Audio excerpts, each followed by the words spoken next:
HTM Mini Tiger portatif karışık para sayma makinesi.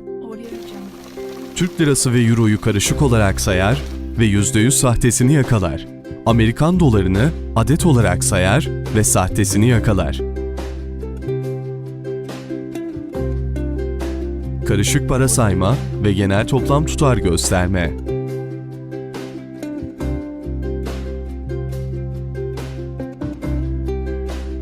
Rapor butonuyla sayım detayını gösterme. Sayım anında %100 sahte para yakalama oranı. Sayım esnasında sahte para geldiğinde durur, sesli ve yazılı uyarı verir.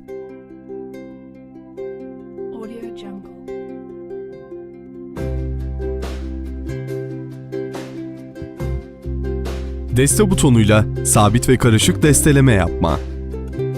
Ayarlanan desteleme miktarında durur ve uyarı verir.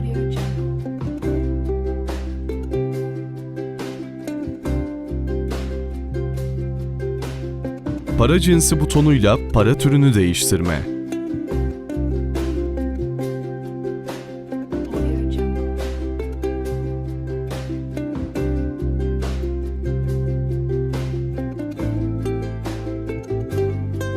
Sayım modu butonuyla karışık, tek para ve düz sayım olarak değiştirme.